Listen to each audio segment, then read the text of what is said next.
नमस्कार। जय हिंद दोस्तों। हम लोग आज से एक नई सीरीज स्टार्ट कर रहे हैं मध्यकालीन भारत का। अपना खुद का नोट्स है जो कि कई बुकों को मिला के बनाया गया है, उसका हम लोग अध्ययन करेंगे। आपको इसको पढ़ लेने के बाद किसी अन्य नोट्स या बुक को पढ़ने की मुझे नहीं लगता कि आवश्यकता रह जाएगी प्रीलिम्स के लिए या अन्य कोई भी वनडे एग्जाम हो जहां मध्यकालीन इतिहास से प्रश्न आते हों। हम लोग सीधे बात करते हैं पहले पॉइंट पे। जो पहला अध्याय वह है इस्लाम का उदय। यही मध्यकालीन इतिहास का मिडिवल हिस्ट्री का पहला चैप्टर है, इस्लाम का उदय। इसके बारे में हम लोग अध्ययन करते हैं। पहला पॉइंट है इस्लाम का उदय मक्का में हुआ। कहाँ पे हुआ? मक्का में हुआ। इसके संस्थापक की बात करें तो मोहम्मद साहब इसके संस्थापक थे। किस जनजाति के थे? तो वह कुरैश जनजाति से संबंधित थे। मान लीजिए कहीं पूछ लिया जाए कि मोहम्मद साहब किस जनजाति से संबंधित थे, तो कुरैश जनजाति से संबंधित थे। उनका जन्म हुआ था 570 ईस्वी में मक्का में। इस्लाम का आधार की बात करें, इस्लाम एकेश्वरवाद पर भरोसा करता है, एकेश्वरवाद का समर्थन करता है। दूसरा पॉइंट है, पहले पॉइंट से अगर कोई प्रश्न बन सकता है तो पूछा जा सकता है कब जन्म हुआ, तो 570 ईस्वी में। कहाँ पे हुआ? मक्का में हुआ। इस्लाम का आधार एकेश्वरवाद है और इस्लाम के संस्थापक मोहम्मद साहब कुरैश जनजाति से संबंधित हैं। इन सब चीज़ों को ध्यान रखेंगे। दूसरे पॉइंट की बात करेंगे, मोहम्मद साहब की पत्नी का नाम क्या था? इनकी जो पत्नी का नाम था वह था खतीजा। वह 622 ईस्वी में मक्का से मदीना चले गए। मक्का से मदीना चले गए, इस घटना को क्या कहा गया? हिजरत कहा गया। इस पॉइंट को ध्यान देंगे। मक्का से मदीना जाने को क्या कहा गया? हिजरत कहा गया।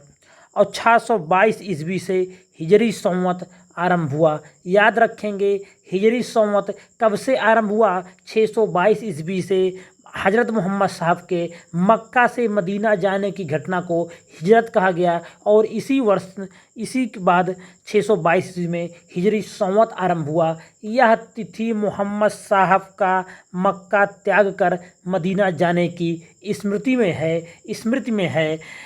तो आपसे प्रश्न अगर यहाँ से पूछा जा सकता है तो पूछा जा सकता है कि हिजरी संवत का प्रारंभ हुआ, तो 622 ईस्वी में हिजरी संवत आरंभ हुआ।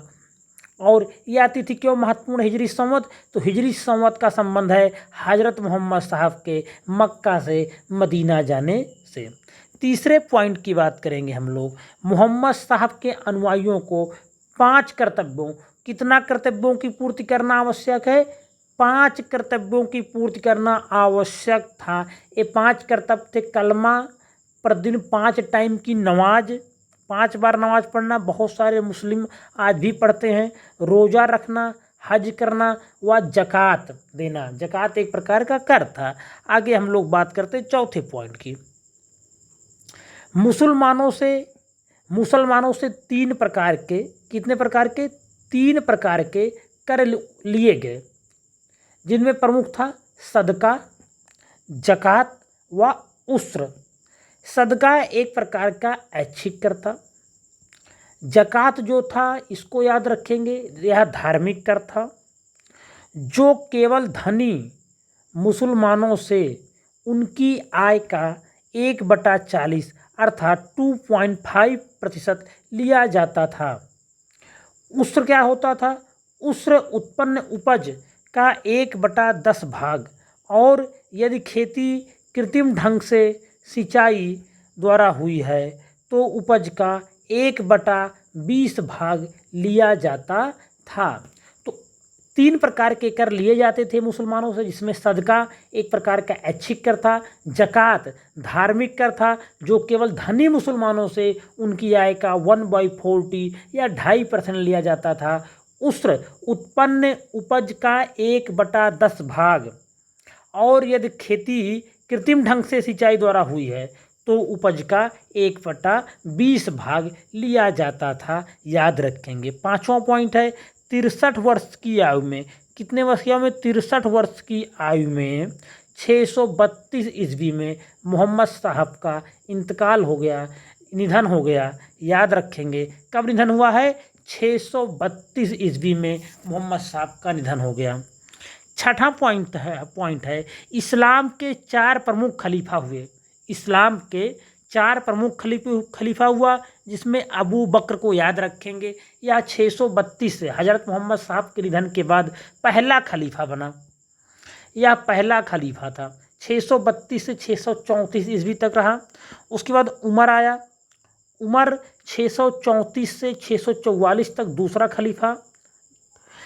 उस्मान रहा या तीसरा खलीफा, और अली 656 से 661। अली की जब मृत्यु हुई उसके बाद कूफा एक जगह है, कूफा से 25 मील दूर करबला के मैदान में यजीद और हुसैन के बीच युद्ध हो गया। खलीफा के पद को लेके युद्ध हो गया, जिसमें हुसैन शहीद हो गए। तो इसमें से कोई बहुत महत्वपूर्ण है तो अबू बकर को याद रखेंगे। ये पहले खलीफा थे। पूछा जा सकता है इस्लाम धर्म का पहला खलीफा कौन हुआ, तो अबू बकर हुआ। इस्लाम धर्म की स्थापना किसने किया? हज़रत मोहम्मद साहब ने किया। इनका निधन कब हुआ? 632 ईस्वी में इनका निधन हुआ। याद रखेंगे, जो ही बताया जा रहा है सब बहुत महत्वपूर्ण फैक्ट हैं। उसके बाद आगे बात करेंगे। 7वां पॉइंट, अब्बासी खलीफाओं ने बगदाद को अपनी राजधानी बनाया। किसने? अब्बासी खलीफाओं ने बगदाद को अपनी राजधानी बनाया। अब्बासी खलीफाओं के शासनकाल की 2 महत्वपूर्ण उपलब्धियां रही हैं। कौन सी 2 महत्वपूर्ण उपलब्धियां थी? पहली, या उच्च पदों पर अरबों का एकाधिकार समाप्त। जो उच्च पद थे उस पर से अरबों का एकाधिकार समाप्त हो गया, तथा गैर अरबों जैसे ईसाई, यहूदियों और ईरानियों को प्रशासन में शामिल किया गया। तो जो अब्बासी खलीफा थे, इन्होंने कौन सी राजधानी बनाई अपनी? ये प्रश्न पहला पूछा जा सकता है। तो अब्बासी खलीफाओं ने बगदाद को अपनी राजधानी बनाई, और इनके शासनकाल की 2 महत्वपूर्ण उपलब्धियां हैं। पहला क्या रहा? उसमें उच्च पदों पर अरबों का एकाधिकार समाप्त हो गया, तथा गैर अरबों जैसे ईसाई, यहूदी, ईरानी, इन सबको प्रशासन में शामिल किया गया। ऐसा 8वां पॉइंट है, अलबरूनी की एक किताब है। यहाँ पे अलबेरूनी लिखा है, कहीं कहीं अलबरूनी लिखा रहता था, हम लोग अलबरूनी ही बोलते हैं। क्रोनोलॉजी ऑफ एशियंट नेशंस एक महत्वपूर्ण किताब है अलबरूनी की, क्रोनोलॉजी ऑफ एशियंट नेशंस। याद रखेंगे, किताबें कभी कभी मध्यकालीन भारत में जब पूछी जाती हैं तो बहुत ही डीप में पूछी जाती हैं कि आप कर ही नहीं पाते हैं। तो जो किताबें आपको मिलें इस नोट्स में उसको तो ज़रूर याद रखिए। तो chronology of ancient Nations Al-Biruni की किताब है, ध्यान रखेंगे। 9वां पॉइंट है, अरबों का जब आक्रमण हुआ भारत पर 712 ईस्वी में, सिंध पर चाच या चच का भतीजा दाहिर राज कर रहा था। अरबों के आक्रमण के समय 712 ईस्वी में सिंध पर किसका शासन था? तो चाच का भतीजा था दाहिर, वो राज कर रहा था। 10वां पॉइंट है, और उसी समय बंगाल में पाल वंश का राज्य था, जिसकी स्थापना 750 ईस्वी में गोपाल ने की थी। इस वंश का सबसे महान शासक देवपाल था। तो जो अरबों का जो पहला आक्रमण हुआ वह तो 712 ईस्वी में सिंध पर चच का भतीजा दाहिर राज कर रहा था। उसके बाद अगर बंगाल में देखा जाए उसी समय के कुछ समय बाद, तो बंगाल में पाल वंश का राज था। स्थापना हुई 750 ईस्वी में, गोपाल ने किया। तो एक फैक्ट याद रखेंगे कि पाल वंश की स्थापना किसने किया है? गोपाल ने। ये पूछा जाता है तो इसको याद रखेंगे, पाल वंश की स्थापना किसने किया? गोपाल ने की थी। और इस वंश का सबसे महान शासक था देवपाल।